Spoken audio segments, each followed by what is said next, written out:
Hello dear, कैसे हैं आप सब। तो डियर, आज के क्लास में जो है हम लोग ज्योग्राफी स्टार्ट करने वाले हैं और ये ज्योग्राफी क्लास 7 का चैप्टर 1 है। तो जैसे कि हम बता दें कि एनसीईआरटी का क्लास 6 जो है हम लोग इसका हिस्ट्री कंप्लीट कर चुके हैं। ज्योग्राफी 4th लेसन हो गया, 5th लेसन चल रहा है और डियर एग्ज़ाम तक हम लोग 6, 7, 8 का सारे चैप्टर जो है कंप्लीट कर लेंगे, ठीक है। और आज से जो है क्लास 7 का ज्योग्राफी हम लोग स्टार्ट किए हैं। तो डियर, ये सब्जेक्ट जो रहता है ना, जैसे आपको भी पता होगा, मेरे लिए तो बहुत बोरिंग होता है।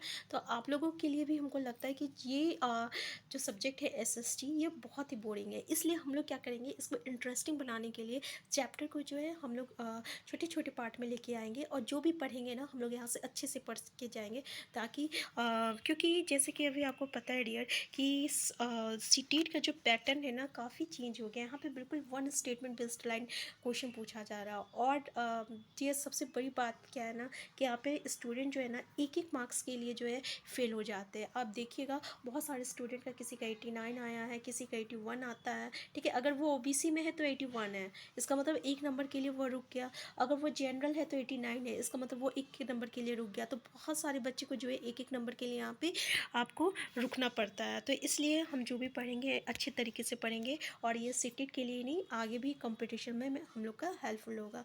तो इतना टाइम वेस्ट करने के लिए सॉरी, स्टार्ट करते हैं डियर। तो देखिए, पर्यावरण डियर, हम लोग पर्यावरण होता क्या है, ठीक है। जैसे कि यहाँ पे जो है आपका कक्षा में रवि जो है शिक्षक से पूछता है कि पर्यावरण क्या होता है। तो शिक्षक बताता है कि जो भी हमारे आसपास जो भी तुम्हें दिखाई दे रहा है वो सब पर्यावरण है। अब देखिए, आसपास तो बहुत कुछ है, जैसे कि आपका पेड़ है, पौधा है, ठीक है ना। इसके अलावा हम बात करते हैं, चेयर है, टेबल है, कुर्सी है, फिर हमारी ज़रूरतें की सामान सामान सब है, ठीक है। तो बहुत सारी चीज़ें जो होती है हमारे आसपास होती है। तो इसका मतलब क्या हुआ कि ये जो पर्यावरण है, इसमें कुछ चीज़ें जो होती है वो निर्जीव होती है और किस चीज़ों में क्या होती है, जीव भी होती है, ठीक है ना।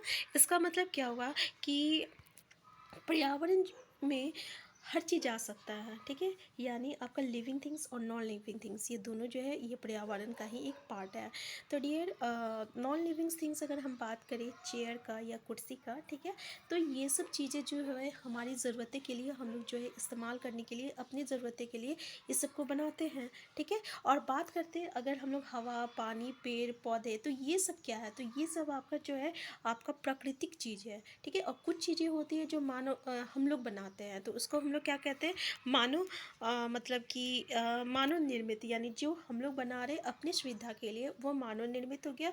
और जो कि आपका प्राकृतिक दे रहा है वो आपका प्राकृतिक चीज़ हो गया। अगर हम लोग इस तरीके से आप देख सकते हैं कि पर्यावरण के घटक क्या है, तो पर्यावरण के घटक में एक तो हो गया मानव, ठीक है। दूसरा देखिए प्राकृतिक, प्राकृतिक जो कि आपका नेचर दे रहा है। नेचर क्या क्या चीज़ दे रहा है, तो नेचर देखिए आपका तालाब है, ठीक है। इसी तरह अगर हम लोग मिनरल्स की बातें करते हैं, ठीक है, कोयला, क्या पेट्रोल, ये सब क्या है, ये सब प्राकृतिक चीज़ें हैं, ठीक है।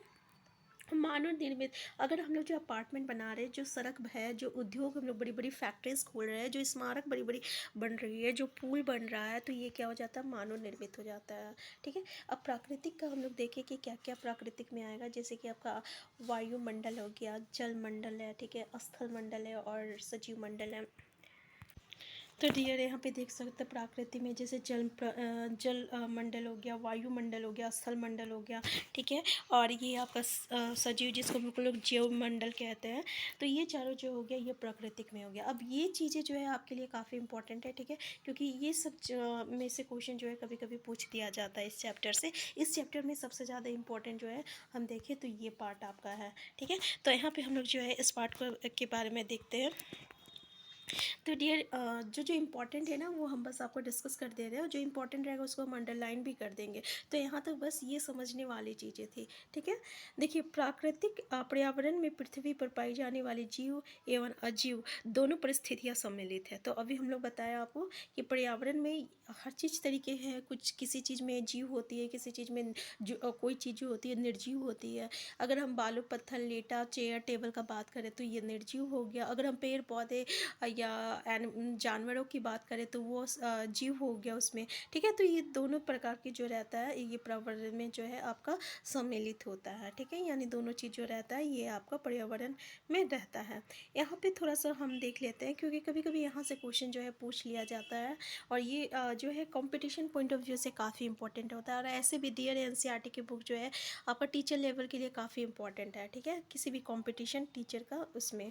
देखिए पर्यावरण जो है हमारे जीवन का मूल आधार है, और ये हमें सांस लेने के लिए हवा, तो ये आपको जैसे पता होगा हवा देता है, पानी देता है, भोजन देता है। तो इसको आप देखिए मानव इस प्राकृतिक पर्यावरण में कैसे परिवर्तन करता है। अब देखिए ये तो प्राकृतिक चीज़ें हमें दे रही है जो कि हमें प्रकृति से मिल रही है, लेकिन मानव जो है इसको कैसे इस पर्यावरण को परिवर्तन कर रहा है। अब डियर जैसे कि कार का धुआं जो है वो उससे जो ये निकलती है प्रदूषण, वो जो है हवा को प्रदूषित कर रही है। इसी तरह फैक्ट्रीज़ की जो आपका वेस्ट मटेरियल निकल रहा है वो क्या करता है आपका तालाब नदी ये सब को प्रदूषित कर रही है, ठीक है। इसी तरह मानव कार हो गया, मेल कारखाना बर्तन का निर्माण करता है, ठीक है। इस प्रकार से मानव प्राकृतिक जो रहता है पर्यावरण में परिवर्तन कर रहा है। तो जैसे कि जंगल को हम लोग काट कर वहाँ पे बड़ी बड़ी फैक्ट्रीज लगा रहे हैं, सड़कें जो है फैक्ट्रीज बना रहे हैं, फिर उसके बाद उससे जो प्रदूषण निकलता है वो आसपास पूरा प्रदूषित करता है। फिर इस तरीके से हम लोग जो भी वेस्ट मटेरियल रहता है जाके तालाब या नदी ये सब में जाके बहाते हैं, तो वो कहीं ना कहीं उसको भी आपको वेस्ट कर रहा है, उसको भी प्रदूषित कर रहा है। तो इस तरीके से मानव का जो बनाया हुआ चीज़ है वो कहीं ना कहीं जो है पर्यावरण को प्रदूषित कर रहा है। यहाँ पे बस ये समझने की ज़रूरत है, ठीक है। तो यहाँ पर समझना है, कुछ खास इंपॉर्टेंट नहीं है। यहाँ पे डियर देखिए कि पर्यावरण जिसको हम लोग इन्वायरमेंट इंग्लिश में कहते हैं, ये एक तरह का फ्रेंच शब्द है जिसका मतलब होता है एनवायरोनेर या एनवायरोनेर, ठीक है। यहाँ पे अगर प्रोनाउंसिएशन में गलती हुई होगी तो हम उसके लिए सॉरी। जिसका अर्थ होता है पड़ोस, जिसका अर्थ क्या होता है डियर, पड़ोस। अब डियर हम लोग प्राकृतिक पर्यावरण का जो है क्या क्या पार्ट है वो तो देख चुके हैं, ठीक है। अब इसके बारे में हम लोग थोड़ा सा डिस्कस करते हैं। तो प्राकृतिक पर्यावरण में जैसे हम लोग का सब चीज़ आ जाएगा, जैसे कि भूमि है, जल है, वायु है, पेड़ है, पौधा है। तो ये सब मिलके जो है प्राकृतिक पर्यावरण बनाता है। और अगर हम लोग इसको अगर छोटा सा नाम दें इसको, तो अगर ये ज़मीन सब है जहाँ पे बालू है, मिट्टी है, उसको ना बोल के हम लोग क्या बोल देते हैं, स्थल मंडल। और आपका जैसे कि नदी है, नाला है, कुआं है, तालाब है, इसको हम लोग क्या कह देंगे, इसको हम लोग जलमंडल कह देते हैं। इसी तरह हम लोग बोलेंगे हवा है, आसमान है, ये है, ठीक है ना, बादल है, ये है, तो उसको हम लोग क्या कहेंगे, वायुमंडल कहेंगे, ठीक है। इस तरह से जीवमंडल आ गया। तो डियर यहाँ पे स्थल मंडल क्या होता है, चलिए डिस्कस करते हैं। तो देखिए पृथ्वी की जो ठोस पट्टी होती है, यानी ऊपर का जो भाग होता है ना, और जो कठोर ऊपरी परत होती है, उसी को हम लोग स्थल मंडल कहते हैं। और ये जो है ना चट्टानों एवं खनिजों से, और देखिए इसमें चट्टान भी रहता है, खनिज भी रहता है। खनिज मतलब मिनरल्स, जितने भी मिनरल्स जो है ना ये हम लोग को ज़मीन से ही मिलता है। जब हम लोग खोदते हैं तब वहाँ से हम लोग को कोयला मिल रहा है, एल्यूमिनियम मिल रहा है, बॉक्साइट मिल रहा है। तो ये सब हम लोग को ज़मीन से मिलता है, स्थल मंडल से मिलता है, ठीक है। तो मिट्टी की जो पतली परत से ढका होता है, ये पहाड़, पठार, मैदान, घाटी, ये सब जितनी भी चीज़ें होती है ना, ये सब हम लोग का स्थल मंडल का पार्ट है। क्लियर है। अब देखिए स्थल मंडल वह क्षेत्र है जो हमें वन, कृषि, मानव बस्तियाँ, ठीक है, यहाँ पे, ठीक है, पशु को चरने के लिए घास स्थल। तो ये उम्मीद करते हैं कि ये पॉइंट आपको समझ में आ गया। अब देखिए यहाँ पे थे आओ कुछ करके सीखे। अब डियर ये आपका पैडोलॉजी टर्म्स है, जैसे कि हम आपको बता दिए कि पैडोलॉजी टर्म्स आओ कुछ करके सीखे, ये देखिएगा आपको हमेशा आता है। और एग्ज़ाम में भी यहाँ से आपका अगर 70 कितना आएगा आपका, इसमें 20 मार्क्स एसएसटी से आएगा पैडोलॉजी, और बाकी का 3 से 45 यानी 65 मार्क्स जो रहेगा आपका पैडोलॉजी से यहाँ रहेगा सेकेंड पेपर में। तो डियर यहाँ से ना आपको 3 और 4 जो रहता है इस क्वेश्चन से मिल जाता है पैडोलॉजी। पूछिए कैसे, आपको ऑप्शन में दिया हुआ रहेगा कुछ करके देखा गया, या अभ्यास करके इस तरीके का वर्ड यूज़ किया गया, या अपना करके सीखो, या अभ्यास करके सीखो, या अपना रियल लाइफ, यानी रियल लाइफ से कोई भी चीज़ जो है करके अगर ऑप्शन आता है तो वो ऑप्शन जो रहता है हमेशा सही होता है, ठीक है। तो ये देखिएगा अगर इस तरीके से आपको पैडोलॉजी में अगर दिखने को मिल जाए तो वो ऑप्शन जो है बिल्कुल सही रहेगा।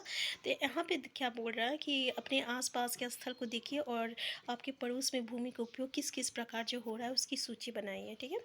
तो यहाँ भी वही उसी तरीके का है। तो डियर नेक्स्ट क्लास में हम आपको कुछ जो है पेडालॉजी टर्म्स देंगे, कुछ नेगेटिव वर्ड देंगे, कुछ पॉजिटिव वर्ड देंगे, ठीक है। उसको आप करने के बाद जो है हम लोग जो है पेडालॉजी का भी 2-3 क्वेश्चन जो है हर एक क्लास में डिस्कस करेंगे। इससे हम लोग का 20 मार्क्स का पेडालॉजी भी जो है वो कंप्लीट हो जाएगा, ठीक है। तो डियर अब यहाँ पे देखते हैं जल मंडल। देखिए अब जो जल का क्षेत्र है जैसे कि नदी, तालाब, महासागर, समुद्र, ये सब मिलके क्या बनाता है, तो ये आपका जल मंडल बनाता है, ठीक है। तो ये सभी प्राणियों के लिए आवश्यक है। इसी तरह वायुमंडल क्या हो गया डियर, तो पृथ्वी की चारों ओर जो फैली वायु होती है उसको हम लोग वायुमंडल कहते हैं। देखिए पृथ्वी का गुरुत्वाकर्षण बल अपने चारों ओर के वायुमंडल को थामे रखता है। तो याद रखिएगा ये लाइन इंपॉर्टेंट है, ठीक है। यानी थामे रखता है। और ये जो सूर्य की झुलसाने वाली गर्मी एवं हानिकारक किरणों से हमारी रक्षा भी करता है। हानिकारक करने मतलब डियर ये जो आपका ओजन के साथ है ना, उसको भी जो कर रहता है ये वायुमंडल ही ज़मीन तक हम लोग तक पहुंचने नहीं देता है, ठीक है। और ये जो गैस होती है ना बहुत ही हार्मफुल, अल्ट्रावायलेट रेज जो होती है, ठीक है, ये बहुत ही जो रहता है आपका हार्मफुल गैसेस होता है, तो जिसको ये हम लोग तक पहुंचने नहीं देता है, ठीक है। तो ये याद रखिएगा।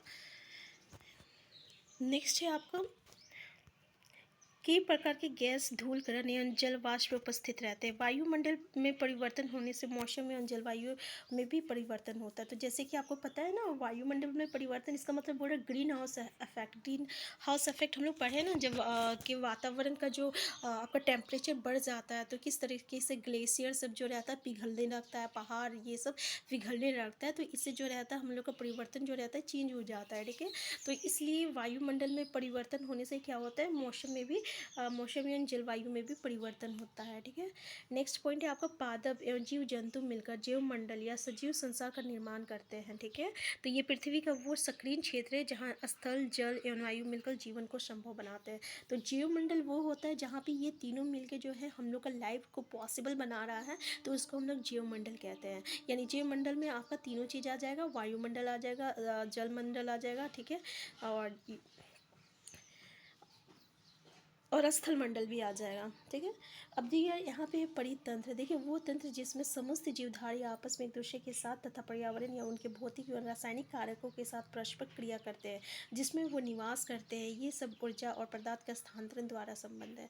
परितंत्र मतलब क्या हुआ डियर कि ये वो तंत्र है मतलब कि जिसमें क्या होता है जीवधारी मतलब जितने भी आपका लिविंग थिंग्स है, ठीक है, वो आपका पर्यावरण में रह रहे हैं और उन भौतिक एवं रासायनिक कार्य के साथ, यानी जो भी आपका फिजिकल और रासायनिक मतलब केमिकल हो गया, ठीक है।